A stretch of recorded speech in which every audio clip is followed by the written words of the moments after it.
Ya pastilah tetap melalui sidang isbat. Waktu sidang isbat itu kita kalau menurut penanggalan Hijriah gampang aja. Pasti tanggal 29 ya. Kalau kali ini ya tanggal 29 Zulqa'dah ya. Karena menjelang Zulhijjah gitu ya. Sama aja misalnya bulan menentukan 1 Ramadan, pasti tanggal 29 Saban. Menentukan 1 Syawal, pasti tanggal 29 Ramadan. Nah, ini juga tanggal menentukan ini pasti tanggal 29 Zulqa'dah yang jatuh pada tanggal 21 Juli 2020. Di sana tentu saja diuji masalah dengan cara hisab dengan cara ruqyah gitu ya. Nanti akan ketemu tanggal berapa jatuhnya 1 Zulhijjah itu, kemudian tinggal ditambah 10 hari menjadi 10 Zulhijjah. Nah, itulah menjadi hari raya Idul Adha gitu.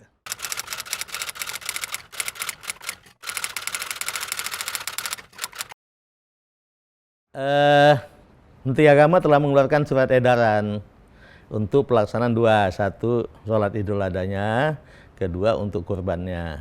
Untuk sholat Idul Adha kita silakan mau di lapangan, di mana, di masjid atau dimanapun, yang penting memenuhi persyaratan, kecuali di tempat-tempat yang memang pemerintah daerah setempat atau gugus tugas setempat tidak membenarkan karena memang masih terjangkit wabah yang sangat parah begitulah ya.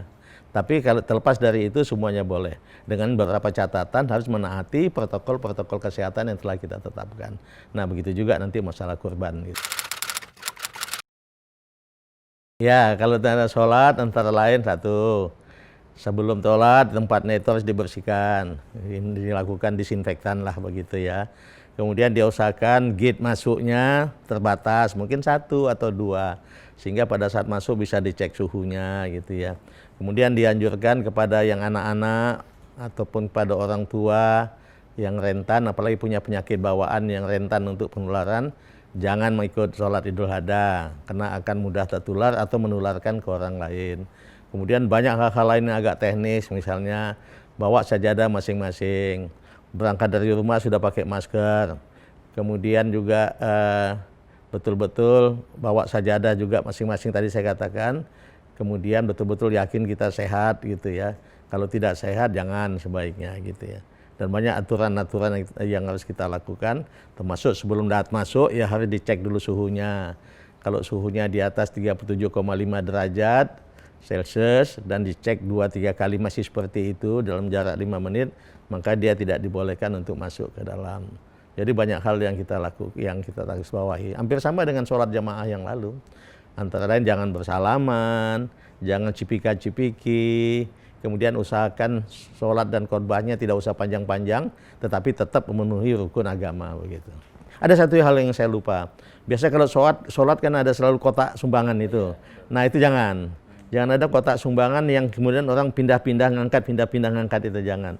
Bisa dimodifikasi dengan cara macam-macam lah, misalnya mungkin dengan mohon maaf apa nama itu semacam tangguk yang ada gagang keliling, atau ada juga yang kain bawa keliling gitu ya. Atau bisa juga di jalan masuk atau di jalan keluar dipasang kotak yang agak besar, ada slotnya juga, lubangnya juga agak besar sehingga tidak menyebabkan pada saat orang datang atau orang pulang bisa masukkan ke situ. Tapi tidak usah dengan sistem kotak-kotak itu ya. Kalau kotak itu kan diangkat pindah, angkat pindah malah masukkan. Itu utama yang saya garis bawahi gitu ya. Ya tentu saja terus harus terutama jaga jarak ya. Jaga jarak harus diwaspadai. Takbiran ya juga masih udah boleh tapi tetap menaati masalah protokol kesehatan itu gitu. Nah itu jamaah juga dibolehkan, tapi di tempat yang betul-betul terbuka, bisa jaga jarak, kemudian ada kebersihan lingkungannya dipelihara, kemudian masing-masing juga membawa alat masing-masing, sebagai contoh jangan pisau dipakai berganti-ganti gitu ya. Kalau terpaksa ada alat yang memang harus dipakai bergantian, itu dilakukan disinfektan dulu, supaya betul-betul aman. Kemudian juga pada saat pembagian daging-dagingnya kita harapkan mereka bisa mengantar ke tempatnya masing-masing mustahik gitu ya. Dan tidak usah mengundang, kalau mengundang nanti terjadi keramaian pengumpulan massa lagi. Itu kita cegah betul. Tapi pada dasarnya saya kira kalau semua kita disiplin, insya Allah semuanya berjalan baik. Dan pengalaman kita juga masalah rumah ibadah, insya Allah sejauh ini belum ada sesuatu yang signifikan menonjol dari sholat jemaah di rumah ibadah itu. Kenapa? Karena semua kita menaati protokol kesehatan dengan baik. Harapan kita kali ini juga seperti itulah.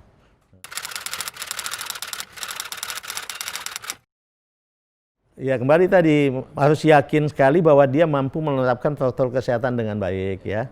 Jangan sampai di tempat-tempat yang sangat tertutup sekali sehingga tidak bisa jaga jarak. Kemudian ada pengumpulan massa, kemudian juga peralatan seadanya sehingga ganti sana ganti sini.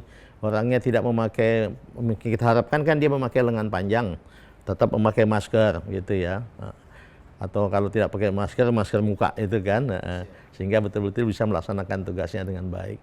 Boleh asal dia memenuhi persyaratan tentang protokol kesehatan yang kita tetapkan itu. Ya kita harapkan mereka menyebarluaskan ini. Dan juga kita semua yang ada humas-humas kita juga kita harapkan menyebarluaskan sehingga semuanya bisa dilaksanakan dengan baik. Dia harus menyebarluaskan ini.